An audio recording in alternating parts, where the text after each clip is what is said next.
everybody. This is Nicole Gray from drinkingcoffeeallthetime.com. I hope that you had a great Thanksgiving and that you are looking forward to the holiday season, which is pretty much upon us right now. Take a trip with me, if you will, to a place I like to call Dystopianville. In Dystopianville, coffee is completely illegal. It's dirty, it's lascivious, it is not to be touched by decent people.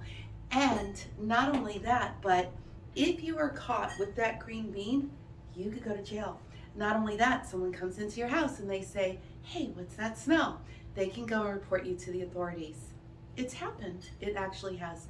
In the 1500s, coffee was very popular in what was then known as the Near East, which we call the Middle East today. People were using it for intellectual purposes to be more productive, but in Europe, it was kind of looked down upon as a quote unquote Muslim drink. Yep, that's what it was called. Anyway, in the 1600s, everything changed when the men of London were like, hey, coffee, this is amazing. And coffee houses were all the rage. Did you know that in London, you could go to the coffee house, you could place a bet, you could buy or sell stock, you could actually buy livestock, you could actually find someone to love, and you would pay for that. And there were just many other things you could do. You could have your mail delivered, or you could plan and foment revolution. So there was some pushback, if you will, against coffee. One of the most famous cases of pushback came from the women of London in the mid 1600s, who came up with the women's petition against coffee. And essentially they said that coffee had rendered their men impotent, meaning that they spent all night drinking coffee and planning revolutions, and when they came home, they just didn't have any energy.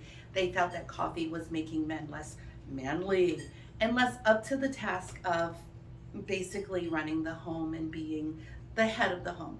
Men wrote back saying, hey, you know what? Coffee actually makes us more vigorous. It makes us hornier. And the thing is, come and look at all the women we have, and the terms they used were tawdry women, buxom maidens, and wanton daughters. Wow, the language. Anyway, the point is that 100 years after that, everyone was drinking coffee because the Industrial Revolution demanded that for the sake of capitalism, people be well caffeinated and productive and on time. So let's go now to the 20th century in the United States and Europe. And coffee, coffee's a necessary evil, according to people, put in the category of vice right along with alcohol and cigarettes. Wow. Coffee was blamed for psychosis, for different types of cancer, infertility, impotence, and just general overall poor health. Then guess what happened? The 21st century came and science caught up with reality, and we learned something important. What did we learn? We learned that coffee is good for you. Coffee is the number one source of antioxidants in the American diet. It is associated with a reduced risk of many types of cancers, in addition to Parkinson's disease, Alzheimer's disease, stroke, cavities, depression, and even suicide. The list goes on. I'd like you to take a look at the study, and you can see right here the link to my blog, drinkingcoffeeallthetime.com. You'll see a study that literally just came out in March 2022 and was published in journals in September 2022, showing that over a 10-year period, people with an average age of 57 who drank 3 to 4 cups of coffee a day were 10 to 15% less likely to have cardiovascular events, right? And 27% more likely to live longer than their non-coffee drinking peers.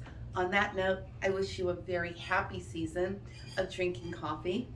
This is Nicole Gray signing off for drinkingcoffeeallthetime.com. Cheers.